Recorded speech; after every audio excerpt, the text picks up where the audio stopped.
원자탄을 만들었어요. 똑같이. 그 다음에 수소탄을 만드는데 수소탄은 핵융합이라고 그랬잖아요. 가벼운 원소를 집어넣는 거죠. 가벼운 원소가 뭐냐? 중수소, 삼중수소. 이것도 어렵죠. 머리 아프다, 쥐난다. 수소는 원자핵 하나하고 전자 하나입니다. 그래서 무게가 1g입니다.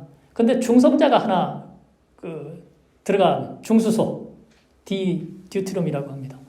그 다음에 삼중수소, 중성자가 2개 들어가지고 3g짜리가 있습니다. 중수소는 바닷물 속에 있습니다. 0.몇 %. 삼중수소는 자연계에 없어요. 원자로에서 살살 때려가지고 들어봤던가 아니면 리튬을 갖다 분해해가지고 삼중수소를 만드는 방법이 있습니다. 근데 이제 그때 삼중수소를 만들었거든요. 처음에는 중수소였습니다. 그 중수소를 갖다가 기체니까 이놈이 너무 쉽게 돌아다녀가지고 압축을 할 수가 없어요. 그래서 액화를 시키는 거죠. 수소 액화 아시죠?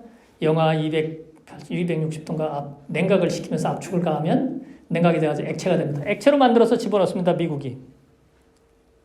그래서 미국은 이렇게 액체 상태로 만들어서 수소탄을 만들었습니다. 여기다가 액화 중수소를 갖다 왕창 집어넣고 여기다 원자탄을 만들어가지고 원자탄을 터트리는 압력으로 이 압축을 시킨 겁니다. 그래서 수소탄을 만들었습니다. 근데 냉각을 하려니까 냉각장치, 냉장고가 큰 놈이 하나 들어가야 되잖아요. 그래서 이 크기가 6층 규모였다. 수십 톤 되더라. 실전에서 쓸 수가 없는 수소탄이었죠. 위력은 엄청나게 컸습니다. 52년대에 만들었죠. 소련도 비슷한 시기에 원자탄을 연구하고 있었죠. 수소탄을 연구하고 있었는데 이 방법은 감히 생각을 못했다는 거죠. 그래서 막 아이디어를 굴리다가 여러분 사하로프 박사 아시죠? 망명한 유명한 사람인데 이 사람이 소련의 핵물리 쪽에서 이쪽을 책임지고 있던 사람입니다. 이 사람이 천재거든요. 그래서 아이디어를 만들었습니다. 삼중수소를 만들 때 어떻게 만드느냐? 원자로에서 리튬6라는 놈을 6g짜리 리튬을 갖다 집어넣고 거기다가 중성자를 때리면 그러면 분해를 해가지고 삼중수소가 나온다. 그걸 알았던 거죠. 그거 원자로에서 때릴 필요 뭐 있느냐? 원자탄에다 집어넣으면 되지. 생각할 수 있잖아요. 그래가지고 만든 게 이겁니다. 이 원자탄에다 바깥층에다가 리튬6를 집어넣었던 겁니다. 거기다가 중수소를 같이 반응시켜서 중수와 리튬6라는 거. 고체입니다. 그거는 분말이에요. 이걸 갖다 압축시켜가지고 집어넣고 원자탄을 폭발시켰습니다. 그럼 원자탄 폭발할 때 중성자가 나오니까 이놈이 리튬을 건드려가지고 거기서 삼중수소가 나온다. 그 다음에 옆에 있는 중수소가 반응해가지고 핵융합이 일어나더라. 수탄이 되더라는 거죠. 그래서 굉장히 작게 만드는 데 성공을 했습니다. 그 당시로서는 그 덕분에 액체가 아니라 고체입니다. 야전에서 사용하기가 쉽다는 거죠. 그래서 바로 이걸 항공기에서 투하하는 폭탄으로 만들었습니다. 이 수소탄 쪽에서 실전 투하가 가능한 수소탄은 소련이 먼저 개발했습니다. 그 다음에 이것만 가지고 이건 증폭탄인데 이걸 좀 크게 만들 수가 없느냐. 근데 위력을 키우다 보니까 이게 크기만 커져서 잘 안 나타나요. 그래서 사하로프 박사가 또 하나를 생각해낸 것이 이겁니다. 럭비공. 여기는 원자탄입니다. 여기는 아까 여기 중에서 가운데만 있는 거. 요것만 따로 떨어뜨려 놓은 겁니다. 그래서 원자탄이 터질 때 압력으로 요 핵융합 물질 리튬6가 들어있는 거, 고체, 요걸 압축을 해가지고 요것처럼 2개 단인데 액체 상태가 아니라 고체 상태로 만들었던 겁니다. 그래서 수소탄 요거는 55년도에 만든 건데 미국보다 3년 늦었지만 실전 배치는 이게 빨랐습니다. 그래서 소련이 실전 배치가 가능한 특별히 항공기 투하, 그다음에 미사일 투하할 수 있는 그런 수소탄을 미국보다 먼저 개발했다 이런 얘기를 하고 있는 겁니다. 미국도 나중에 이 정보를 알고 이런 쪽으로 돌았습니다. 그래서 경로 차이가 있습니다. 미국은 중수소, 삼중수소, 액체 상태를 아주 잘 이용하는 기술 수준이 높고 비싼 거 잘 쓰는 이런 나라다. 소련은 경제적으로 좀 만들 수 있는 거 실전 배치 용이하고 군인들이 쉽게 사용할 수 있는 것을 썼다. 근데 나중에는 크기는 좀 크게 됐다 이렇게 얘기를 할 수 있어요. 처음에는 크기가 작았죠. 그래서 원자탄을 개발할 때, 핵무기를 개발할 때 경로가 이렇게 차이가 납니다. 우라늄을 가지고 우라늄을 농축하는데 기체 확산법으로 아까 말했죠. 도자기처럼 생긴 거 그렇게 농축해서 만드는 원자탄.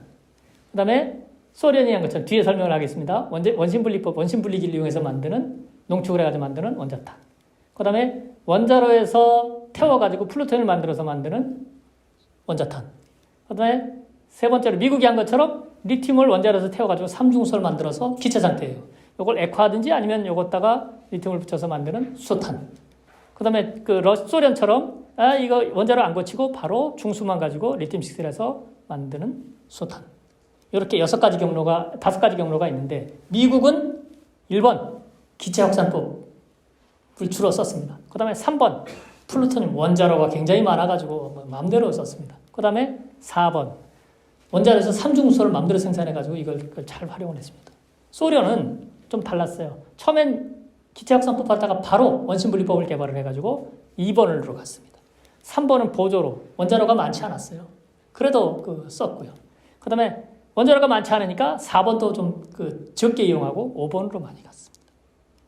그런 차이가 있어요. 나중에 중국도 역시 이 경로로 갔다는 거. 북한이 처음에는 플루토늄으로 갔다가 그 다음에 원심분리법 2번으로 갔고 그 다음에 수소탄은 5번으로 갔을 것이다. 이런 얘기를 하는 겁니다. 그 다음에 이제 근래에 들어와가지고 이거 좀 전술핵으로 쓴다. 원자탄, 수소탄 뭐 다 크다. 그런데 대포로도 쏠 수 있게 좀 만들 수 있겠느냐. 로켓포로도 쏠 수 있게 만들 수 없겠느냐. 그 다음에 뭐 미사일, 요즘에 공대공 미사일, 순항 미사일 뭐 이런 쪽에 쓸 수는 없겠느냐. 그 다음에 사람이 지고 가는 대인 핵무기, 그 다음에 땅에다 매설해 놓고 이렇게 지뢰처럼 이렇게 터트리는 거, 그런 것을 만들 수는 없겠느냐. 좀 작게 만들자 하다 보니까 이 당시에 벌써 고농축우라늄에서 쓰던 포신형 기폭장치는 잘 안 쓰게 되었어요.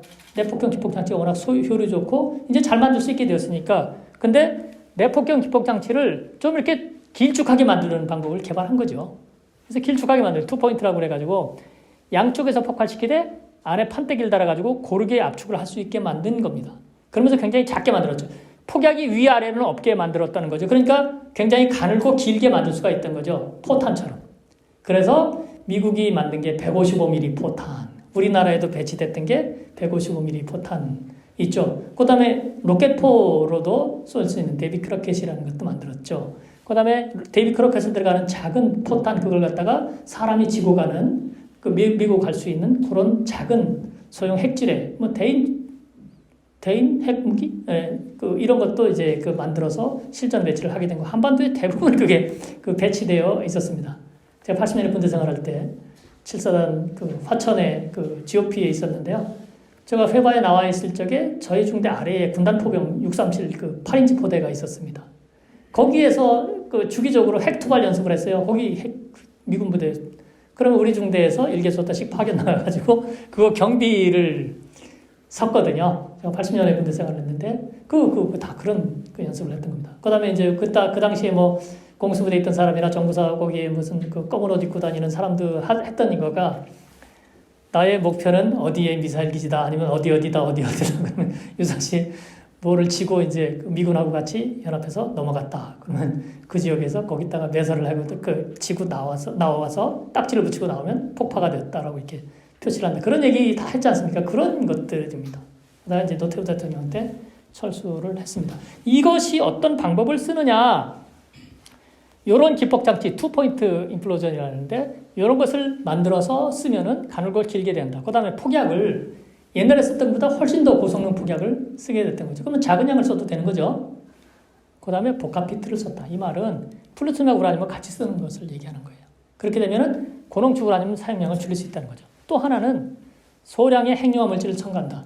옛날에 수탄 만들 때는 아주 굉장히 다량의 중소, 삼중소를 액화시켜서 썼지만 이제 그럴 필요가 없지 않겠느냐. 삼중소를 조금만, 한 10g만, 5g에서 10g만 집어넣으면 되지 않겠냐. 기체 상태로. 그러면 거기서 원자탄이 터질 때 그 핵융합 물질을 갖다 압축시켜서 핵융합이 부분적으로 일어난다. 위력이 굉장히 커진다. 많은 중성자가 나오기 때문에 작게 만들어도 된다. 이런 원리를 이용했던 겁니다. 그래서 155mm 포탄도 만들고 뭐도 만들고 이런 쪽을 했던 거예요. 이 분야에서는 아까 말했죠. 미국이 앞섰다? 소련이 앞섰다? 미국이죠. 미국은 원자로가 많았죠. 원자로에서 삼중선을 아주 잘 생산했고 기술 수준도 좋아요. 삼중선은 이게 취급이 힘들어요. 기체잖아요. 오만 가지 돌아다녀요. 저장 용기가 별로 없어요. 그 다음에 가장 큰 문제가 이게 반감기가 짧아요. 분해가 빠르단 말이에요. 12.3년만 지나면 절반으로 줄어들어요. 절반으로 줄기만 하면 괜찮은데 줄면서 헬륨이 되기 때문에 압력이 높아져서 그 용기가 건드질 못해요. 그래서 참 취급도 어렵고 일반 군부대에서 사용하기도 어려운 거죠. 근데 미국은 역시 기술도 좋고 용기도 잘 발달하고 돈도 많고 그래서 이걸 아주 유연하게 잘 사용했어요. 그래서 전술핵 분야에서 소련을 월등히 압도하게 되었다. 소련은 이 분야에서 많이 뒤처졌다. 그래서 냉전이 해소된 다음에 미소 간의 그 전략무기 감축 협상에 들어갈 때 가장 먼저 없었던 게 전술핵 아닙니까? 그래서 전술핵을 미국도 다 없앴습니다. 지금 거의 없죠. 그런데 소련이 그 후에도 전술핵 일부를 가지고 있었더라. 폐기하지 않았더라. 최근에는 이 협정 무시하면서 전술핵을 개발하고 있다. 중국은 이 협정에 가입하지 않았거든요. 전술핵을 마음대로 개발하는 거죠. 그래서 이 균형이 무너지기 때문에 이 미국도 다시 이제 전술핵 쪽을 이제 개발을 하고 있는 거죠. 미국 쪽 이쪽을 일단 개발하기 시작하면 미국이 아주 무섭습니다. 기술 수준이 굉장히 높기 때문에 그렇다는 거죠. 그래서 이 지금에 들어와서 소형 전술핵 분야에서는 기술적으로는 미국이 앞서 있다. 이렇게 생각을 할 수가 있죠.